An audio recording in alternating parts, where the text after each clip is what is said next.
Hello, my friends. Rob Roselli coming to you once again on the Not Fox News Network. Today being Thursday, June the 8th, 2017. And again, the website boxofsunglasses.com. Email info@boxofsunglasses.com. Twitter at Rob Roselli. And of course, Facebook, Rob Roselli1. And all the links to everything I talk about. And a lot more stuff that I don't get to talk about every night. For a half hour to an hour that this is actually on is on my site. Again, that's boxofsunglasses.com. And tonight we're going to talk about the ongoing insanity of our so-called government here in the United States, as the government, people running the country, are obviously blind and stupid and drunk. There's no other explanation for it, and I mean that in a spiritual sense. Okay, we'll read a little bit from the book of Isaiah to explain what I believe is really going on.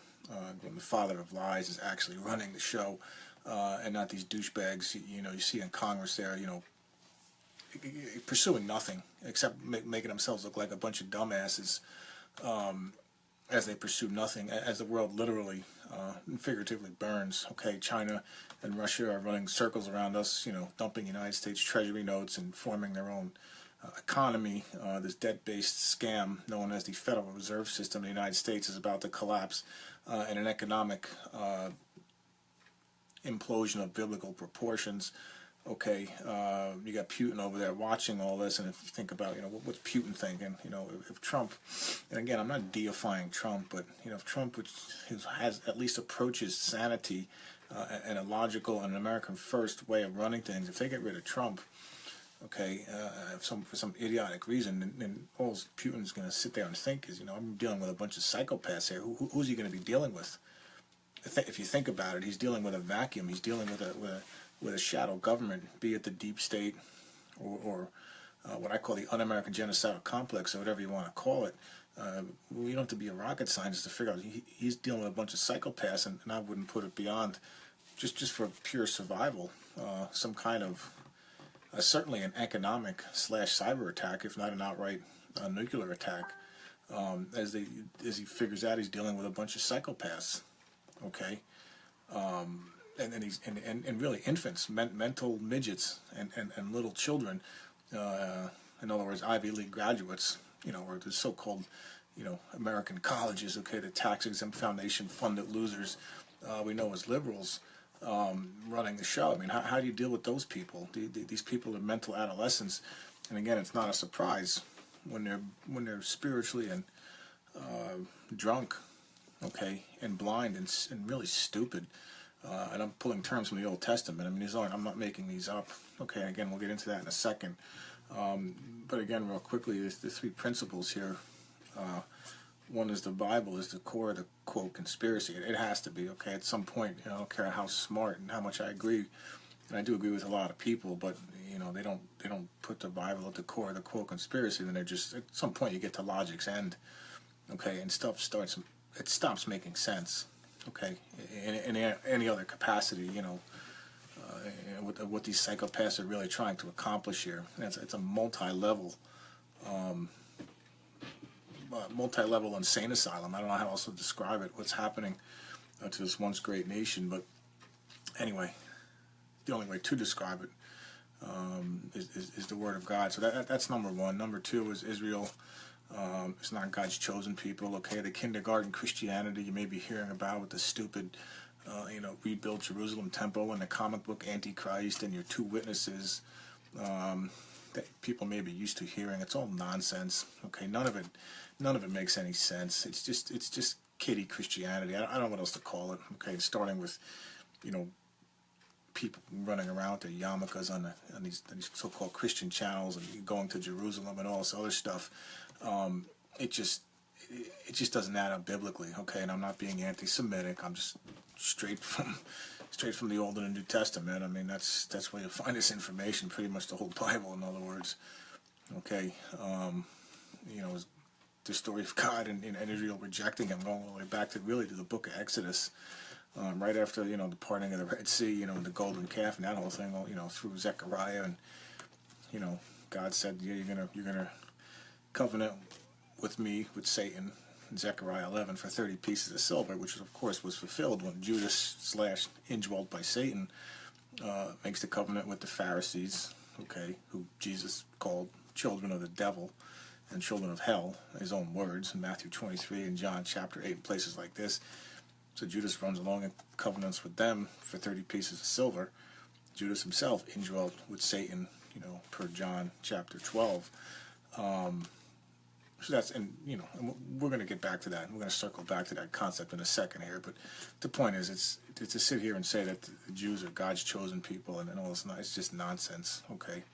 And I support and respect the nation of Israel, but again, it's biblically speaking. And number 3, that segues into point number 3, and that is there is no doubt, and we're starting to see this picture develop, unfortunately, that the United States is the mystery Babylon of Revelation 17 and 18. And again, that link is on my site, and you can read about it. And it reads like today's newspapers, and unfortunately tomorrow's newspapers. Okay, you won't see any nonsense in there about a 7-year tribulation or a pre-tribulation or a post-trib rapture, whatever nonsense these people are arguing about. Okay, that's not tonight. The subject of tonight's show about what the rapture really is and when it happens. And suffice it to say, if you're in the United States right now, I'm going to say you don't need to worry about the Battle of Armageddon or the rapture or the 7-year tribulation or any of that kiddie Christianity nonsense, that Cartoon Network Christianity. Okay, you got a lot more to worry about and a lot sooner. Okay, and again, that's broken down in Mystery Babylon USA, that link, and the ramifications of what those 2 chapters are trying to say as I break it down line by line is quite stunning, and unfortunately, and I say this again with the utmost regret, quite prophetic. Okay, based on everything that we're seeing unfold right here. Okay, massive economic collapse, cyber / EMP / nuclear attack makes 9/11 look like a picnic, really.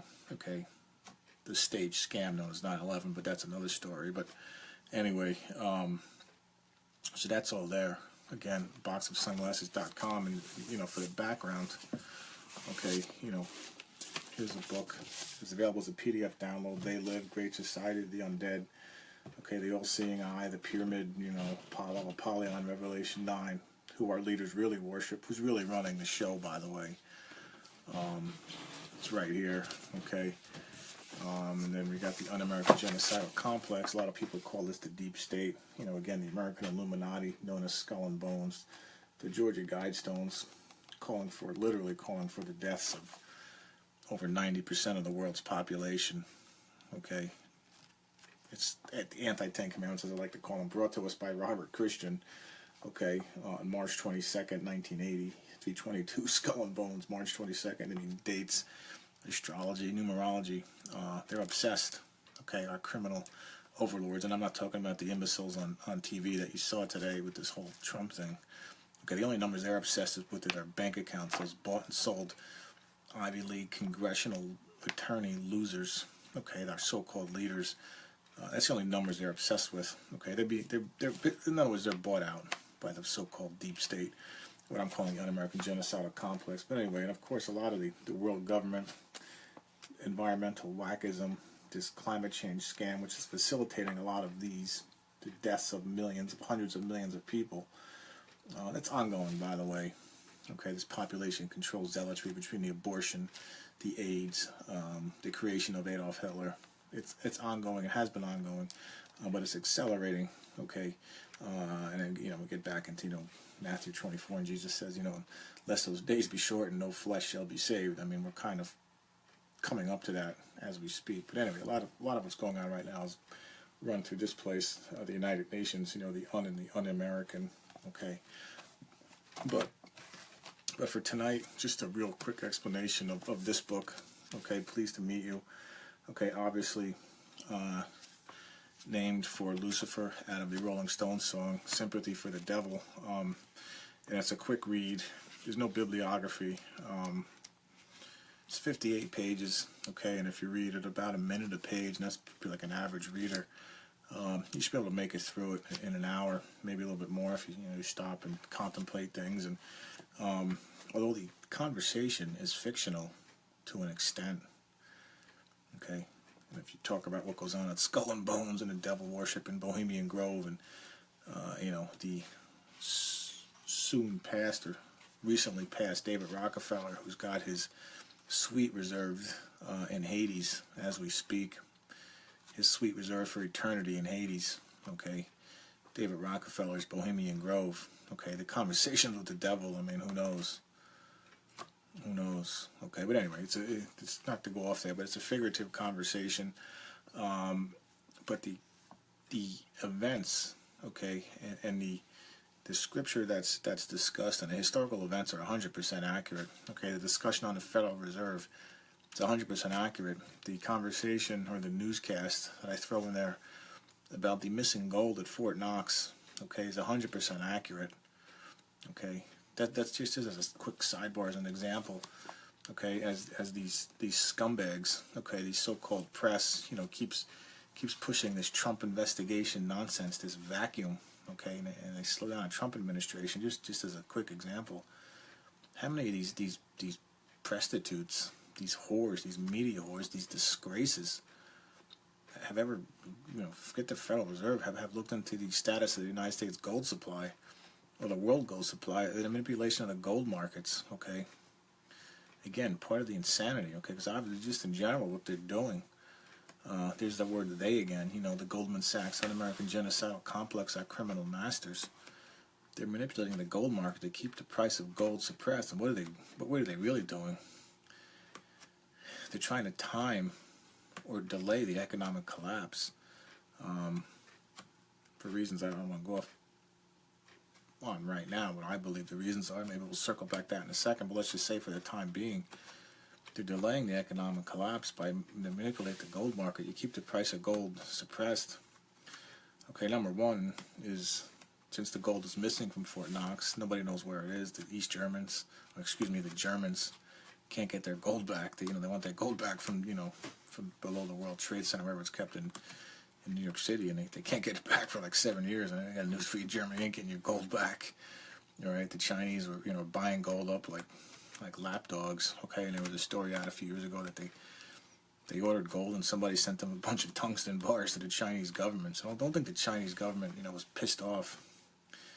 As long as Mother Russia, okay, yeah, they were created by the so-called deep state or the un-American genocidal complex. Communism is a creation of the bankers. It's not some stupid Harvard, utopian nonsense, those idiots at Harvard. No.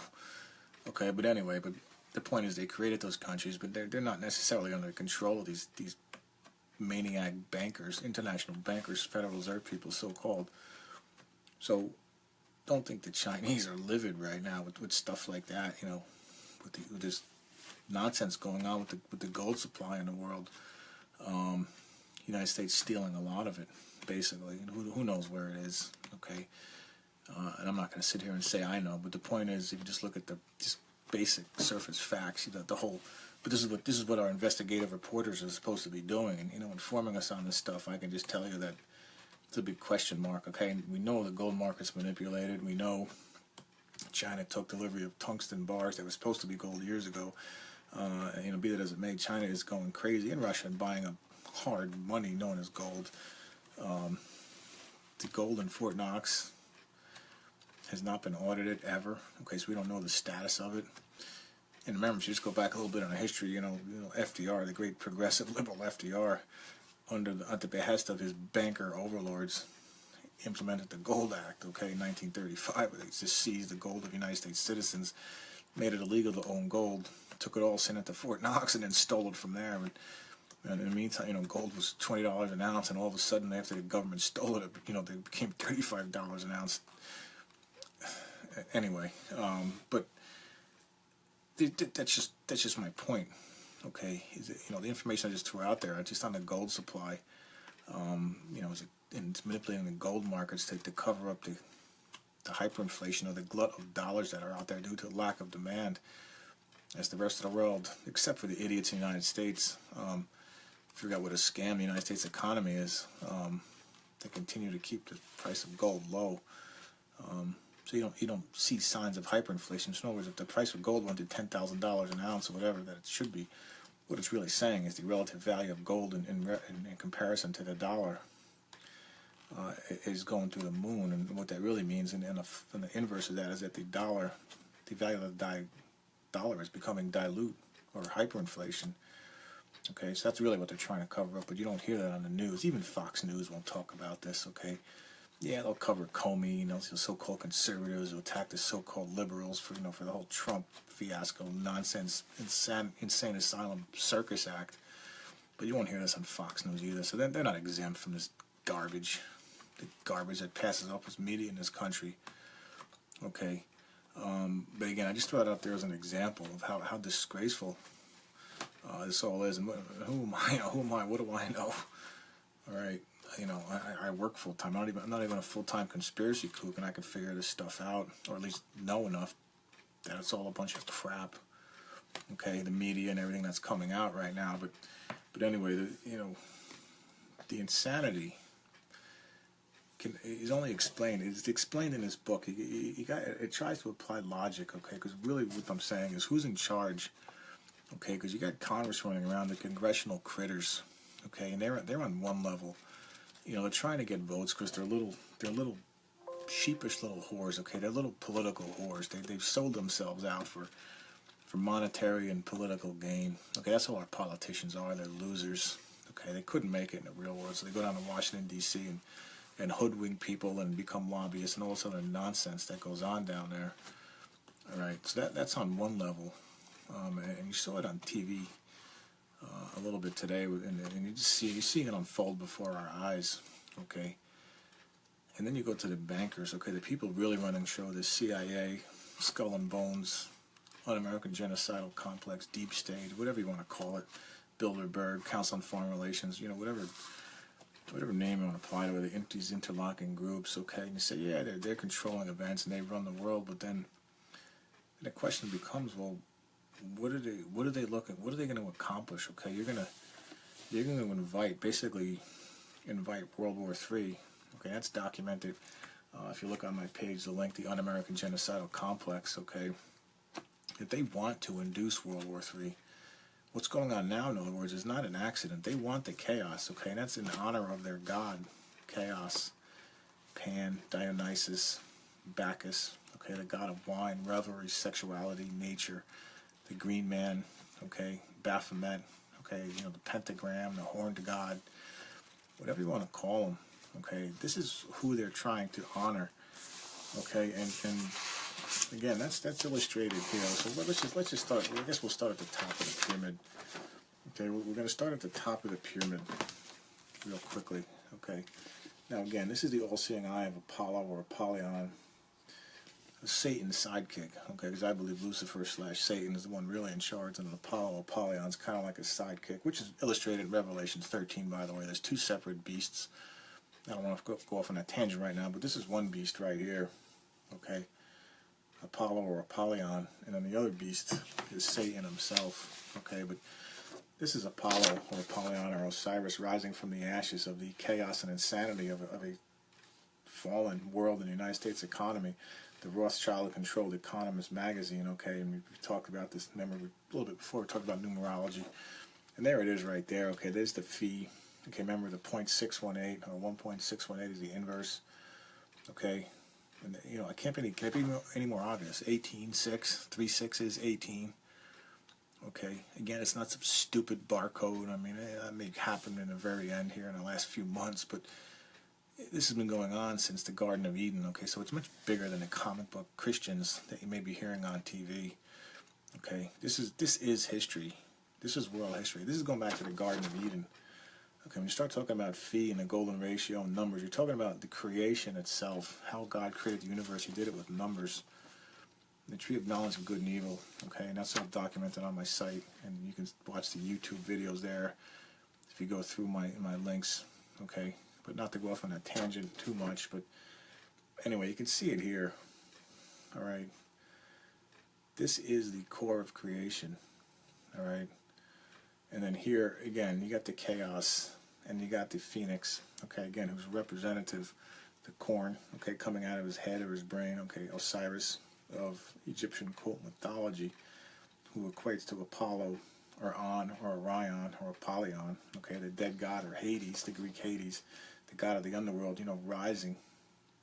This is who our leaders really worship, okay? That's the tip of the pyramid. That's the insanity. But then you say, well, wait a second.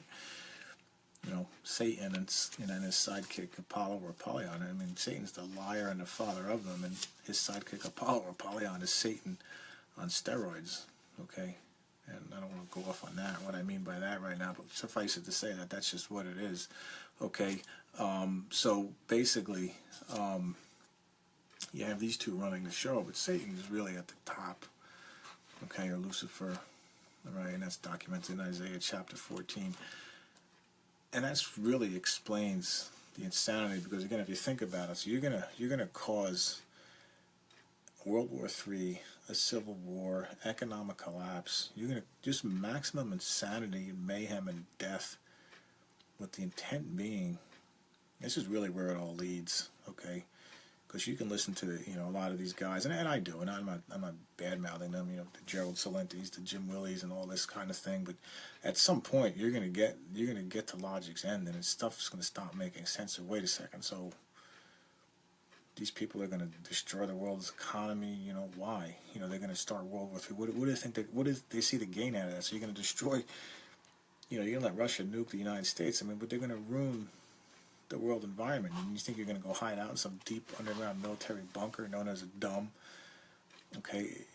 And what's going to happen? When are you going to get out of that? Again, it's insane, okay?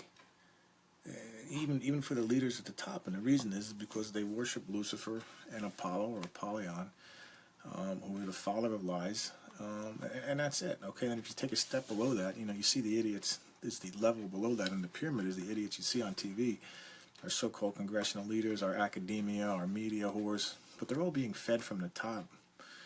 Okay, so if you go back to 1 Timothy chapter 4, okay, and it says, in the end times, many people will be, will fall or be deceived by doctrines of demons.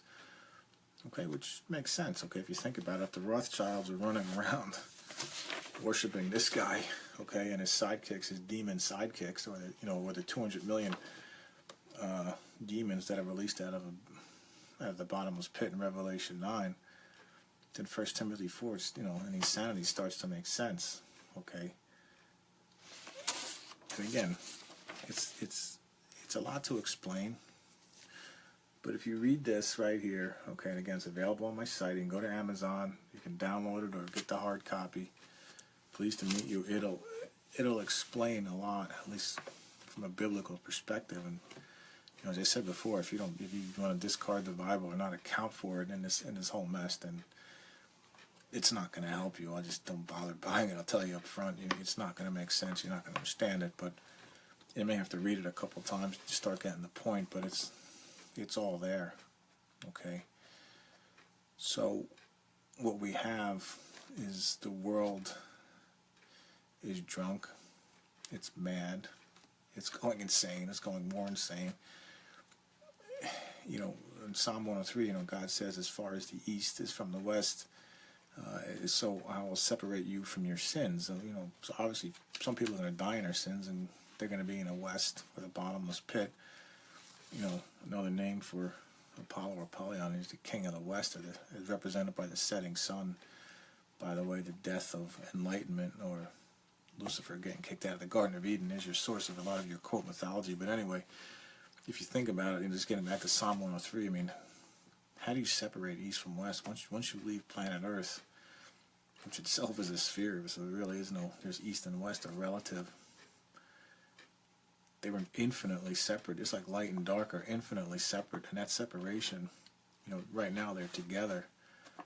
Light and dark and east and west are together, but that's not going to. Right now, darkness won. Darkness overtook this world, this little world. That's documented in Luke 4 and Matthew 4. So when you understand who's running the joint, then a lot of things start to make sense on some level. I mean, obviously. So in other words, another analogy is, these people are in an insane asylum, and they're certifiably insane. And people of a sound mind, who unfortunately are going to be the minority here, or already the minority, are sitting on the outside looking in. okay? And another great movie beside, John Carpenter movie is a movie called In the Mouth of Madness, okay, which you probably get on Amazon, 99 cents or something, on a DVD or Netflix or whatever. Just order it but that movie, and part of that movie, this book is partially based on that movie, okay, as well as Orwell's 1984 and obviously John Carpenter's They Live, but that movie in whatever it is, 80, 90 minutes, short movie, but it's based. I would call it the video, like none other. I mean, along with They Live, the video for this book, okay, In the Mouth of Madness by John Carpenter. All right, and if you watch that and you read this book, and then things will become a lot clearer, and then hopefully you become a Christian, because there's no other choice. I mean, if you're putting your faith in anybody, these congressional critters, these amoebas, certainly the deep state devil worshippers, even Donald Trump, if you're putting your faith, that Donald Trump's going to fix everything. Look, God in the flesh, Jesus himself, if you think about it, he couldn't fix this, all right? He couldn't fix the situation.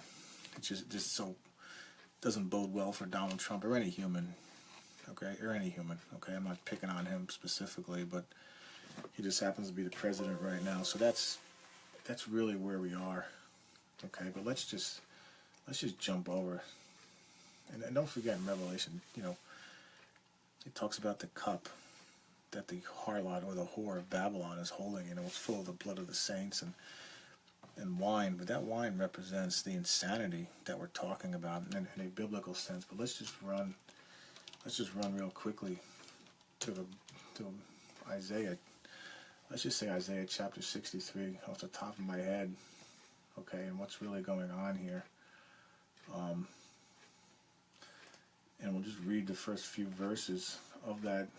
Isaiah is one of the so-called major prophets, because his book is 66 chapters, but let's just jump over to the 63rd chapter, okay? This is, who is that cometh from Edom, with dyed garments from Basra? That is the glorious in his apparel, traveling in the greatness of his strength. That speaking righteousness, mighty to save. And this is what God is saying. I have trodden, this is verse 3, I have trodden the winepress alone, and of the people there was none with me, for I will tread them in my anger, and tremble them in my fury, and their blood shall be sprinkled upon my garments, and I will stain all my raiment. Now, in Isaiah, he's talking about, the Babylonian, the physical, okay, the Babylonian invasion of Israel, God's chosen people, kicked out of the promised land by the king of the north, okay, the physical king of the north, but it has implications for today, okay? There's double meaning going on here. For the day of vengeance is in my heart, and the year of my redeemed is come. And I looked, and there was none to help, there was none to uphold, okay? And I will tread down the people in my anger, and make them drunk in my fury, and I will bring down their strength to the earth.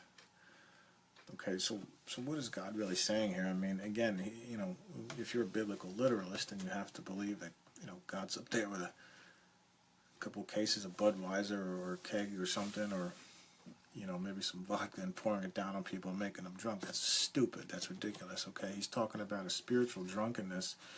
In other words, you think you've won.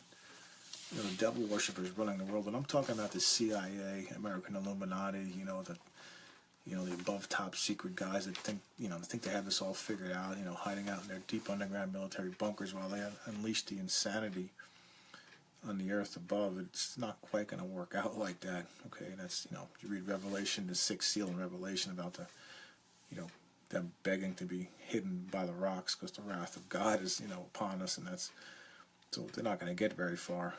But anyway, the drunkenness is that he's allowing this guy loose on the earth, okay? And again, that's Bacchus or Baphomet, or whatever you want to call him, okay? Another name is this guy, okay, right here. It's called Samael, but really that's Baphomet. That's the horned god. It's the same thing, okay? Or Apollo, or Apollyon, or Pan, or Bacchus, okay? So God's letting that guy run around, okay, in a spiritual sense, soon to be manifested in the physical world. You want to learn more about that, and I don't want to get into it. That's kind of getting into Steve Quayle territory and You can Google him or stevequail.com if you want to learn more about how that all is going to work out. And I don't want to, certainly not going to try and regurgitate his research. He's got about 30 years on me, and I got enough information of my own to talk about. So, but anyway, just getting back. But that's the drunkenness. That's the fury. Okay, that God's unleashing. So these people are worshiping. They think they're worshiping the real God. I mean, this is how shot and gone these people are. And this, again, this help explains the insanity. They're worshiping Satan / Lucifer and his sidekick, the horned god, or Apollyon, or the god of wine and revelry. And this is what God's saying. It's like in 1 Samuel chapter 8. Remember, that's the physical. In the Old Testament is really the physical. And the New Testament, New Covenant, is really the spiritual. So the physical things that happened in the Old Testament are a foreshadowing of the spiritual things that are happening in the New Testament era, which would be like right now. Okay? So again, when God says this in Isaiah 63, his vengeance, he'll use enemies in the Old Testament. He used enemies of Israel to make his point. Okay, Babylon came in, they were allowed to come in and totally wipe out Israel, or Judah. Israel was wiped out by the Assyrians about 100 years before Babylon came in and took out the southern kingdom of Judah in 586 BC. Okay, but the point is that was a physical manifestation, just like in 1 Samuel chapter 8. Okay, and I'll conclude with this. In Israel, God's chosen people were clamoring for a human king.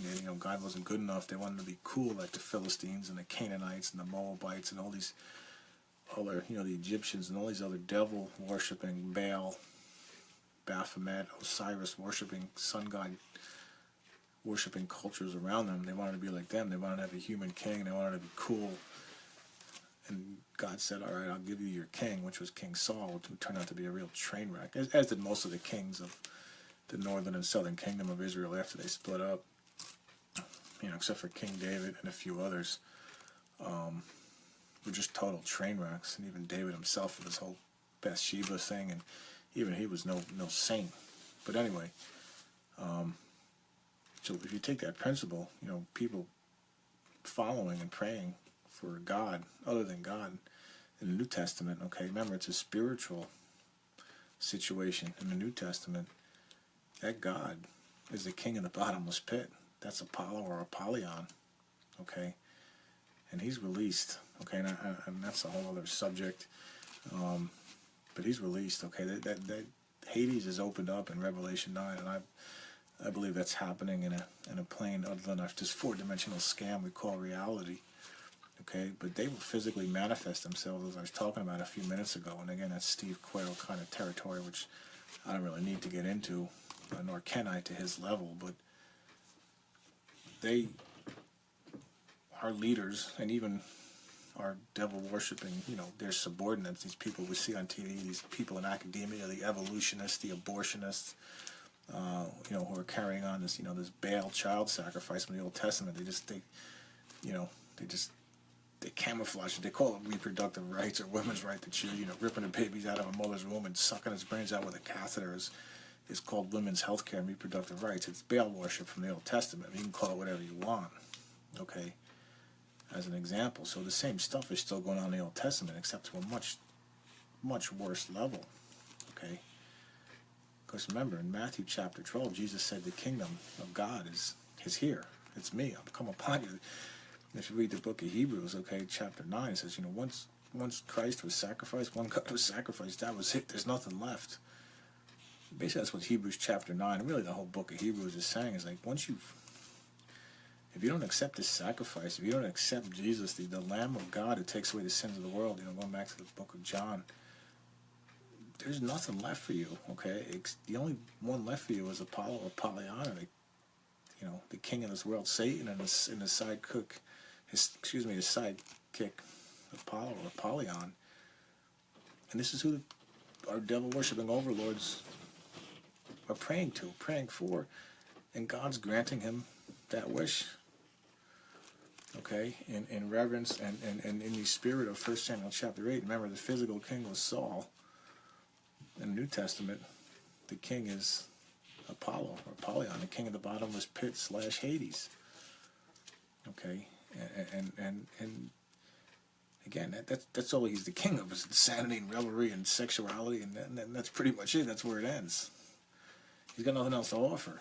Okay, which is, the spirit of Antichrist. I mean, it's everything. It's just diametrically opposed to God and his son, Jesus, just like Satan and his so-called son. And this explains a lot of quote mythology, and maybe we can just get into that, but that's not really what I want to get into right now. But, if you overlap mythology with the book of Genesis, it's really a striking match. They don't contradict each other. They actually, it's the same story told from different sides of the stadium. Okay, the home team and the visiting team type of thing. But anyway, so they've been granted their wish, and we're all going to find out what that means here in a not too distant future as the chaos. Okay, and I lost track of that one. Again, I'll just conclude with this again, as the chaos unfolds in this thing, which the Rothschild worship, which they think is going to rise from the ashes and lead them in their new age and their heaven. I mean, literally, these people are gone. Okay, people need to understand that. And their underlings, these liberals. This is why you can't get through a lot of these liberals. They're not that. Okay, they might have an IQ of 150, some of these college professors, but they're dumb as a box of rocks. Why is that? Because they're spiritually blind and they're spiritually drunk, as we just read in Isaiah chapter 63. Okay, and you can read more about blindness in Isaiah 6 and Isaiah 9. Okay, Isaiah 29. Okay, and that sort of thing. And you can just read those chapters. It gets into more like this concept of spiritual drunkenness and blindness. But again, okay, I'm going to say it one more time. This is Pharaoh. The example of this is Pharaoh in the Old Testament, okay, who was worshipped as Horus, or the son of God, okay, or Satan or Lucifer, and that gets a little confusing. I don't want to go off on that tangent right now, but let's suffice it to say that the Pharaoh, and he thought he was literally God in the flesh. That was the concept of the Pharaoh. And God says, well, I'm going to send you Moses. We'll figure out who the real God is. But he was shot.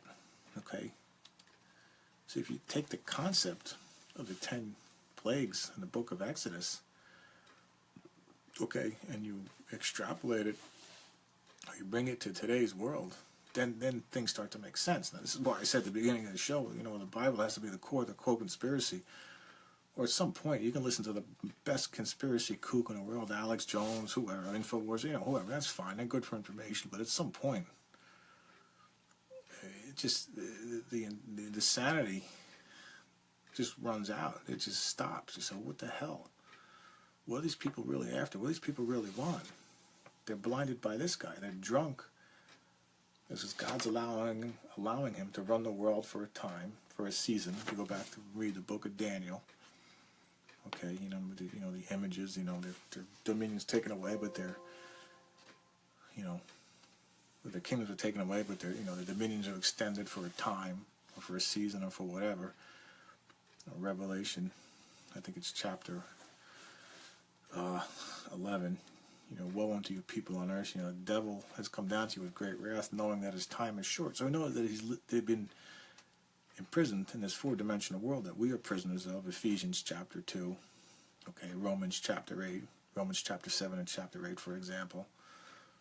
Okay, but this prison known as planet Earth, Satan knows that his time is short. Okay, as well as Apollo or Apollyon and the rest of the devils. And their only goal is to take as many people as they can with them, whatever lies they want to hear, i.e. the New Age movement. Okay, those insane maniacs. Okay, and these guys, okay, the pharaohs that think they run the world. All right, these guys, the Rockefeller, Rothschild, Soros, that complex that think they run the world, the CIA, with all their ancient alien technology and all this other nonsense. Okay, New Atlantis, all that garbage you hear about ancient aliens, okay, which are really demons, just really the giants of Genesis 6. And again, Steve Quayle territory, if you want to get more into that. But anyway, that's this guy, okay? So just like Pharaoh, God himself, through Moses and the 10 plagues, couldn't get through to Pharaoh. These people are dark, okay? They're gone. All right, they're physically here on Earth. You know, Queen Jezebel Hillary, I hope she enjoyed her life, like David Rockefeller. I really do. Because she's going to have a lot of time to think about it. Okay, whenever all these people are thrown into the bottomless pit at the end of time, which is really where this is all headed. But anyway, so hopefully I've tried to logically explain the unfolding insanity, and the only way I can do it, the only thing I can do it, the only way I can is, again, using, you know, the light of the world. You know, the Word became flesh and dwelt among us. You read John chapter 1, you know, God was the light. The darkness comprehended it not, never overtook it. The Word became flesh, and the light was the life of men. And remember John chapter 8, you know, Jesus said, I am the true light. So when you read that, or Matthew 5, you know, the Beatitudes or the Sermon on the Mount, Matthew 5, you know, Jesus says a city on a hill cannot be hid. Okay, he's really saying, you know, this is the light. That's it. I mean, I'm sanity. I'm logic. I'm the truth. I'm the way, the truth, and the life, and that's it. Okay. You cannot explain this in human terms, I guess, is the way to conclude. So perhaps the most important thing I can tell you right now, God's Simple Salvation Plan, available on the site. And again, it's boxofsunglasses.com. I'll try to hit this again every Tuesday and Thursday, 9 p.m. Eastern Time. And if I'm not here, then the website, the archives, a lot of the subject matter I touched on, some of the stuff I didn't even touch on, or if you go on, you can look at the archive YouTubes, and the video descriptions are all there. So again, boxofsunglasses.com. Good night and God bless.